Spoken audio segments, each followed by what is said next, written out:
എല്ലാവർക്കും സുഖമാണെന്ന് വിശ്വസിക്കുന്നു. ഞാൻ ഇന്നൊരു പുതിയ വീഡിയോയുമായിട്ടാണ് വന്നിരിക്കുന്നത്. നമുക്ക് വീഡിയോയിലേക്ക് കടക്കാം. യൂട്യൂബിലുള്ള കമൻസൊക്കെ നോക്കി വന്നപ്പോൾ അതിനകത്ത് എനിക്കൊരു ഒരു റിക്വസ്റ്റ് കണ്ടു. ഈ കൃപ തിയേറ്ററിനെ കുറിച്ച്, ഒരു തിരുവനന്തപുരത്തുള്ള കൃപ തിയേറ്ററിനെ കുറിച്ച്, പഴയ കൃപ തിയേറ്ററിനെ കുറിച്ച് ഒരു വീഡിയോ ചെയ്യാമോ എന്ന്. അതുകൊണ്ട് എനിക്കുള്ള കൃപ തിയേറ്റർ എക്സ്പീരിയൻസാണ് ഞാൻ നിങ്ങളോടൊപ്പം പങ്കുവയ്ക്കുന്നത്. നമുക്ക് കൃപ തിയേറ്ററിൻ്റെ കാര്യങ്ങളിലേക്ക് കടക്കാം. തിരുവനന്തപുരത്ത് ആദ്യം താമസിച്ചിരുന്നത് പേട്ട എന്ന സ്ഥലത്തായിരുന്നു. പേട്ടയിൽ താമസിക്കുന്നത് കൊണ്ട് തന്നെ ഞാൻ തിരുവനന്തപുരം പാൽക്കുളങ്ങരയുള്ള NSS ഹൈസ്കൂളിലാണ് ഞാൻ പഠിച്ചത്. NSS ഹൈസ്കൂളിൽ സാധാരണ മിക്കവാറും ദിവസങ്ങളിൽ ഈ പഠിപ്പ് മുടക്ക് പരിപാടികളൊക്കെ ഉള്ള ഒരു സ്കൂളായിരുന്നു അത്. അപ്പോൾ ഞാൻ ഹൈസ്കൂളിൽ 3 കൊല്ലം 8, 9, 10 ക്ലാസ്സുകളിൽ അവിടെയാണ് പഠിച്ചത്. അപ്പോൾ സാധാരണ നമ്മൾ എവിടെ പോകുമ്പോഴത്തേക്കും ഒരു സിനിമയായി അടുപ്പമുള്ള ഒരു ടീം, നമ്മൾ ഒരു സുഹൃത്ത് ബന്ധം ഉണ്ടാക്കുക എന്നുള്ളത് എൻ്റെ ഒരു ശീലമായിരുന്നു. അപ്പോൾ UPയിലൊന്നും പഠിക്കുമ്പോൾ നമ്മൾ സിനിമ കാണാൻ പോകുന്നില്ല. ഹൈസ്കൂളിൽ എത്തിയപ്പോൾ ഒരു 8, 9 എത്തിയപ്പോൾ നമ്മളൊക്കെ അണ്ണന്മാരായി എന്നൊരു തോന്നൽ വരുമ്പോഴാണല്ലോ നോർമലി ഒരു ക്ലാസ് കട്ടിയിൽ ടെൻഡൻസിയൊക്കെ വരുന്നത്.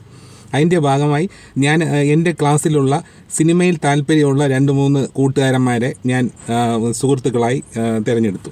അതിനുശേഷം നമ്മൾ പല സിനിമകൾ വരുമ്പോഴത്തേക്കും സിനിമ കാണാൻ നമ്മൾ ക്ലാസ് കട്ട് ചെയ്ത് തിയേറ്ററിലേക്ക് പോകുന്നൊരു ഏർപ്പാട് അന്നുണ്ടായിരുന്നു.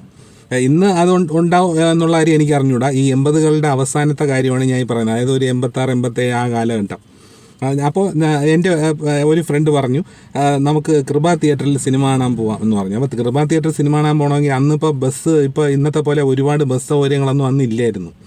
നമുക്ക് അവിടെ നിന്ന് ബസ് കിട്ടാൻ പാടുമായിരുന്നു. അപ്പോൾ നമ്മൾ ചെയ്യണമെന്ന് വെച്ചാൽ അവിടെ നിന്ന് പാൽക്കുളങ്ങരയിൽ നിന്ന് പതുക്കെ വന്നിട്ട് പേട്ടയിൽ വന്ന് പേട്ട റെയിൽവേ സ്റ്റേഷനിലെത്തിയിട്ട് റെയിൽവേ ട്രാക്കിലൂടെ നടക്കുമായിരുന്നു. അന്ന് ആകെ ഒറ്റ സിംഗിൾ ട്രാക്കേ ഉണ്ടായിരുന്നുള്ളൂ.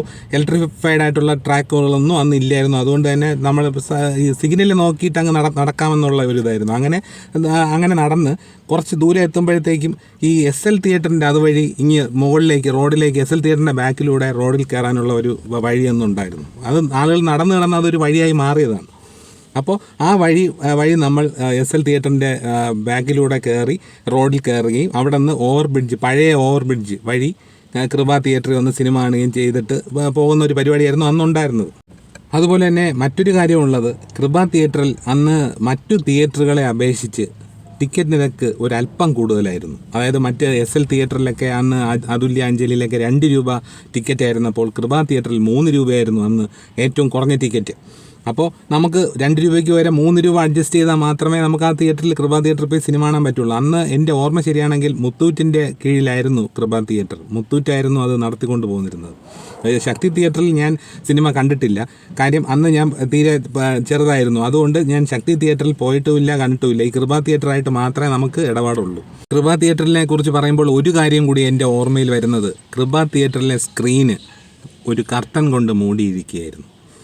നമ്മൾ സിനിമ കാണാനായിട്ട് തിയേറ്ററിൽ പോയിക്കഴിഞ്ഞാൽ എനിക്ക് തോന്നുന്നത് 11 മണിക്കുള്ള ഷോ, അതായത് ഒരു ദിവസത്തെ ആദ്യത്തെ ഷോ കാണാൻ പോകുമ്പോൾ ഈ കർട്ടൻ ഒരു പ്രത്യേക തരം മ്യൂസിക്കോടുകൂടി പലതരം ബൾബുകൾ കത്തിയാണ് ഇതിങ്ങനെ കർട്ടൻ പൊങ്ങും.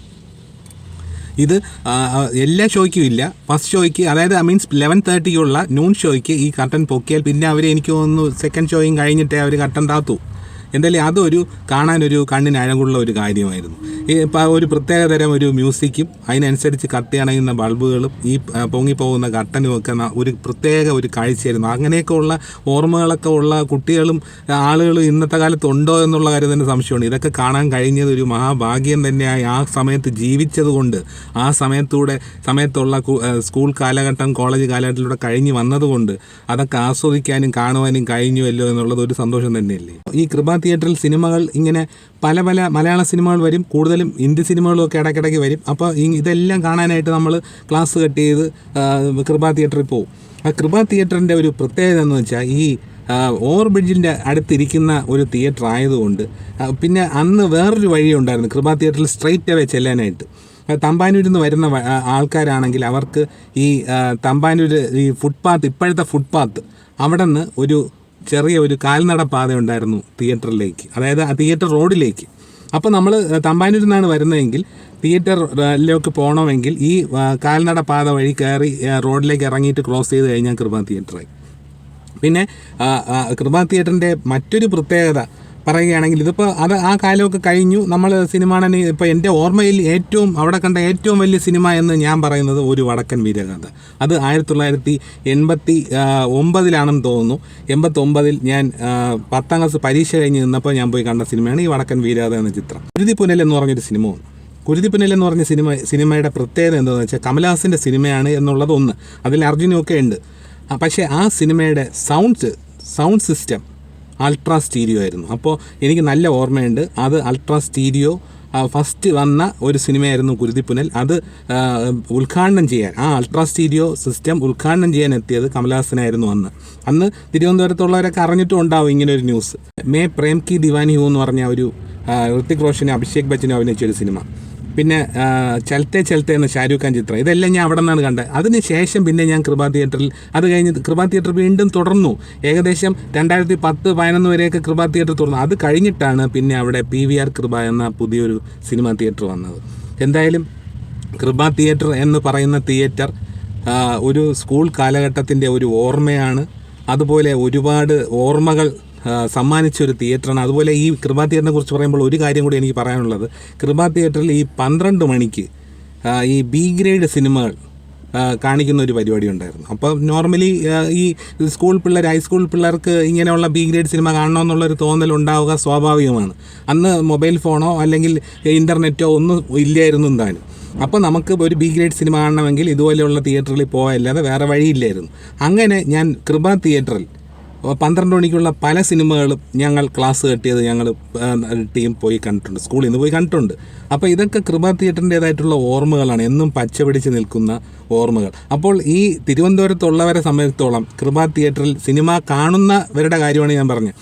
അവർ സിനിമ കണ്ടിട്ടുണ്ടെങ്കിൽ അവിടുത്തെ എക്സ്പീരിയൻസും അവരുടെ അനുഭവങ്ങളും കമൻറ്റ് ബോക്സിൽ രേഖപ്പെടുത്തുകയാണെങ്കിൽ എല്ലാവർക്കും അത് വായിക്കാനും ആ പഴയ കാലത്തിലേക്ക് ഒന്ന് തിരിച്ചു പോകാനും ഒക്കെ കഴിയും. എന്തായാലും എൻ്റെ വീഡിയോ ഇഷ്ടപ്പെട്ടുവെങ്കിൽ ഒന്ന് ലൈക്ക് ചെയ്യാനും ഷെയർ ചെയ്യാനും സബ്സ്ക്രൈബ് ചെയ്യാനും പ്രത്യേകം ശ്രമിക്കുക. ബൈ.